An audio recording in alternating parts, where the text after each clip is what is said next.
اعوذ باللہ من الشیطان الرجیم، بسم اللہ الرحمن الرحیم۔ ناظرین محترم و سامعین کرام، السلام علیکم ورحمۃ اللہ وبرکاتہ۔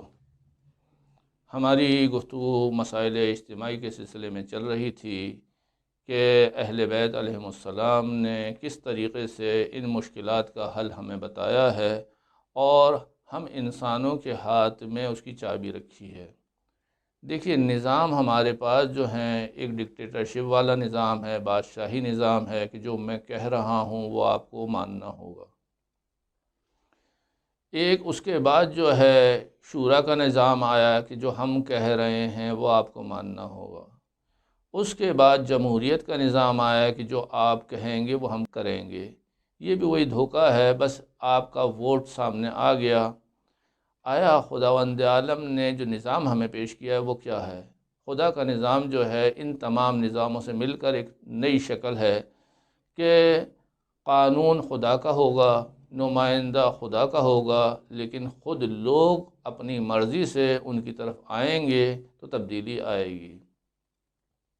مکے کے اندر پیغمبر 53 سال تک رہے ہیں، وہاں خدا کا قانون موجود تھا، نمائندے خدا موجود تھا، لیکن لوگ پیغمبر کی طرف نہیں آئے تو ہمیں وہ ترقی نظر نہیں آتی ہے۔ لیکن جب ہم دیکھتے ہیں مدینے کے اندر یہ تینوں شرائط پوری ہو جاتی ہیں، قانون خدا کا ہے، نمائندہ بھی خدا کا ہے اور لوگ بھی تیار ہیں، تو اسلام پوری دنیا میں، کائنات میں پھیل جاتا ہے۔ پیغمبر کے بعد پھر جو ہے قانون خدا کا موجود ہے، نمائندہ خدا علی کی شکل میں موجود ہے، لیکن لوگ ساتھ چھوڑ دیتے ہیں، تو وہاں ہم دیکھتے ہیں کہ ایک دم ترقی رک جاتی ہے، سارے کام رک جاتے ہیں۔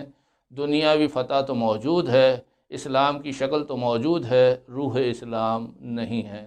خلافت اور ملوکیت تو ہے، لیکن خلافت رسالت و نبوت نہیں ہے۔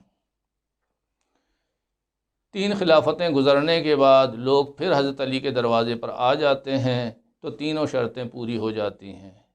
جب یہ تینوں شرطیں پوری ہو جاتی ہیں کہ قانون خدا کا ہے، نمائندہ خدا کا ہے اور لوگ آ جاتے ہیں، تو حضرت علی پھر میدان عمل میں ہمیں نظر آتے ہیں۔ اور اس وقت جو اسلام کی حقیقی شکل پیغمبر کے بعد ہمیں نظر آتی ہے وہ ان 4 سالوں میں ہیں جو حضرت علی علیہ السلام نے ہمارے سامنے پیش کیے ہیں۔ 12,000 اصحاب پیغمبر بھی وہ احادیث نہ پیش کر سکے جو تنہا حضرت علی علیہ السلام نے اکیلے ہمارے سامنے پیش کی ہیں۔ حضرت علی کی شکل ہمارے سامنے 53 سال کی نہیں ہے، ہمارے سامنے حضرت علی کی شکل صرف 4 سال کی ہے جب آپ خلافت پر آئے ہیں۔ آپ نے کیا کارنامے انجام دیے ہیں، اس کو ہم اس سے اندازہ لگا سکتے ہیں کہ حضرت علی کی پوری زندگی جو ہے جنگوں میں گزری ہے، اور پیغمبر کی مدینے والی زندگی کا بھی اگر آپ اندازہ لگائیں تو 10 سالہ زندگی کے اندر تقریباً 80 جنگیں نقل ہوئی ہیں، یعنی اوسطاً ہر سال جو ہیں کتنی جنگیں ہوتی ہیں؟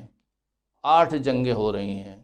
اور وہ 4 مہینے جو جنگ نہیں ہو رہی تھی اس کی وجہ یہ نہیں تھی کہ جنگ نہیں تھی، اس کی وجہ یہ تھی کہ اس زمانے میں عربوں میں جنگ کرنا ان ایام میں، ان ماہ میں، 4 مہینوں میں حرام تھا، ورنہ اس میں بھی جنگ ہوتی۔ پیغمبر نے استفادہ کیا انہی 4 ماہ سے اور دین کو پہنچایا ہے۔ یعنی جو تعلیمی نظام پیغمبر نے بنایا ہے اور جو ہم سمجھ رہے ہیں ایسا نہیں ہے کہ ہر سال اگر 8 مہینے جنگ ہو اور وہاں پر تعلیم ہو تو کیسے تعلیم ممکن ہے؟ کیونکہ وہاں جنگ ہو رہی ہے اور جنگ میں لڑنے والے وہی جوان ہوتے ہیں، وہی بہادر ہوتے ہیں، وہی افراد ہوتے ہیں۔ ایک مارچ پر جاتے ہیں، ایک محاذ پہ جاتے ہیں، وہاں سے آتے ہیں، پھر دوسرے محاذ پہ چلے جاتے ہیں، ایک لڑائی کو نپٹاتے ہیں، پھر دوسری جگہ چلے جاتے ہیں۔ وہاں پر آیت نازل ہوئی لولا نفر من كل فرقة منهم طائفة ليتفقهوا في الدين ولينذروا قومهم اذا رجعوا اليهم لعلهم يحذرون، کہ وہ افراد جو پیغمبر کے پاس باقی رہ جاتے ہیں، وہ بچے ہیں، وہ بوڑھے ہیں، وہ مریض ہیں، وہ خواتین ہیں، یہ آیت ان کے شان نزول میں نازل ہوئی کہ تم لوگ بھی بیکار نہ رہو، پیغمبر سے استفادہ کرو۔ یہاں پر جو نفر ہے زمینی حرکت نہیں ہے، یہاں پر نفر مانوی حرکت ہے کہ اپنے نفس کو بہتر کرو، پیغمبر کی باتوں کو سنو اور سمجھو۔ جب دوسرے افراد جو ہیں میدان جنگ سے آئیں گے جہاد اصغر سے واپس آئیں گے ان کو جہاد اکبر بھی سکھاؤ، ترقی کا راستہ بھی سکھاؤ، یہ چابی بھی ان کو بتاؤ۔